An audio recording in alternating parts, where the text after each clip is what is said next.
it's Diane the Nursing Geek, and today I want to talk a little bit about my writing goals for 2018. In the last video I talked about my reading goals, and since I also write, I figured I should also have writing goals. And I've divided those into personal and professional because I do a bunch of different types of writing.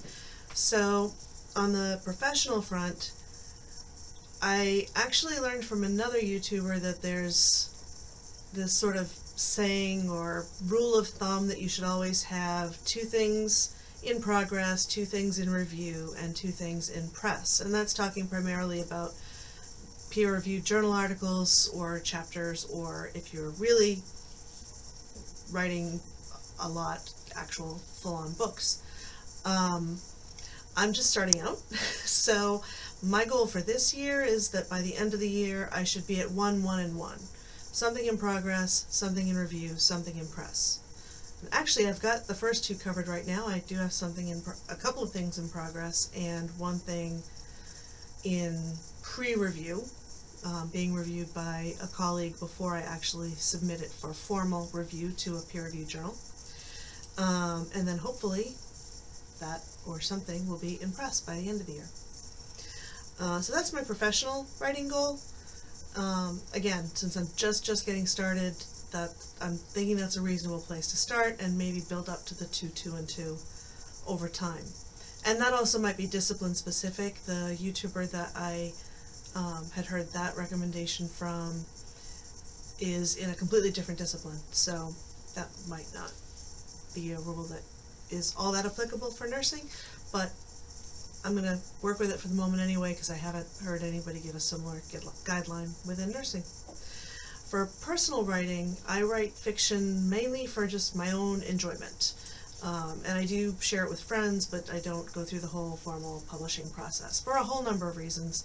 But I did participate in NaNoWriMo last year, the November National Novel Writing Month challenge of writing 50,000 words minimum in 30 days, which I actually succeeded. I have tried that a few times in the past unsuccessfully. This time I actually succeeded, in fact, in much less than 30 days. So my first goal for this year is to edit that into shape that I would want to share it with anyone, because right now I wouldn't. It barely makes sense to me, never mind would it make sense to anyone else. Also, I haven't quite finished the ending. Even though I got past 50,000 words, that didn't mean it was actually done.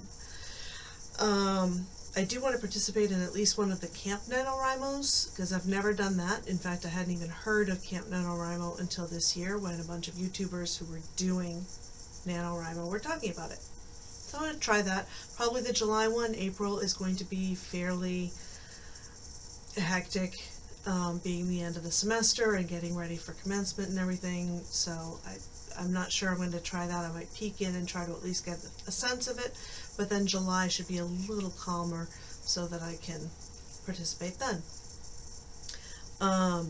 And then I want to do NaNoWriMo again this November. I absolutely loved it. It really kicked my writing into gear, got me into a really good writing daily habit that I haven't entirely sustained, but I'm definitely still continuing to write a lot more, both fiction and non, than I normally do. So, great, let's keep that going.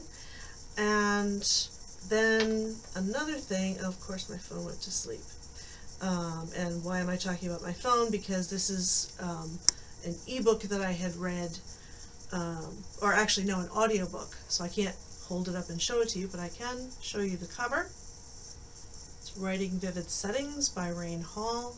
I actually listened to quite a few books on writing during November, which I found very helpful and motivational, and one of the really big takeaways that I got got from that book is to create a settings bank. Just whenever I'm someplace that I am able to do so, just sit and describe the place.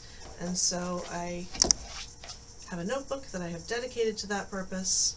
I actually set it up almost in bullet journal format, in that it will have an index. So right now I have only a couple of things in there, the local Starbucks and the local open mic venue, little club. My plan is that there'll be other things that are along that type of setting that I will have. So my index so far, bar/club, pages 5 to 6, coffee shop. I didn't put the pages. That's 7 to 8. Let me do that right now. And that way, you know, I'll probably describe some other coffee shop, maybe a little mom and pop, or one of the really quaint ones up in Putnam in the Antiques District. And writing down all these settings and just having them should make it easier to have a reference to pull on when I need to add some setting into my writing, because that is, in my fiction writing anyway, my big weak point. Is I tend to be all dialogue. I practically write things like a script, which is great for your first draft, but at some point your readers do want to know where the characters are. Are they standing in a parking lot? Are they in a building?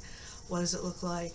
And that's always been my weak spot. So that's another practice that I hope to incorporate this year, that will help my writing in general. It's definitely helped my observation of settings. It's interesting because as a nurse you have really intense focus on certain things. You know, when you walk into your patient room, you're going to look at this, and you're gonna take all of it in, whether you're actively doing so or not, because you need to know what's running on those IVs, and is the site, you know, that the IV is running into stable, and all the things that you look for. It's automatic to take those things in, and it does make you more observant in general, but it has not made me the type of observant that says, you know, the wood on the table was cracked and old and weathered or whatever. Those type of things that are really useful for setting in fiction. So that's another of my goals.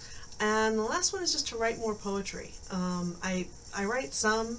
I don't write poetry as frequently as I would like to. I used to write poetry all the time, and I would like to do a little more of that, because that also, it's really good for wordplay, for really just working the language, and also for description. Like, maybe I'll take some of those settings and try to turn them into poems. I don't think that the local Starbucks is going to be a very inspiring poem, but there will probably be other sites that I will choose that would be more appropriate or more inspirational of something poetic. So that's another goal. So those are my basic goals. For the professional front, not getting into specifics of what type of articles or anything, just one by the end of the year, one thing in progress, one thing in review, and one thing in press. And then personal, basically whole lot of NaNoWriMo, do more capturing of settings so that I can work on that aspect of my fiction writing and write some poetry. So that's me for 2018. If you would like to share your writing goals, if you have a writing goals video, please link me if I haven't seen it already, and or if you just want to in the comments, let me know what kind of goals you have set for yourself for 2018. And until next time, have a wonderful day.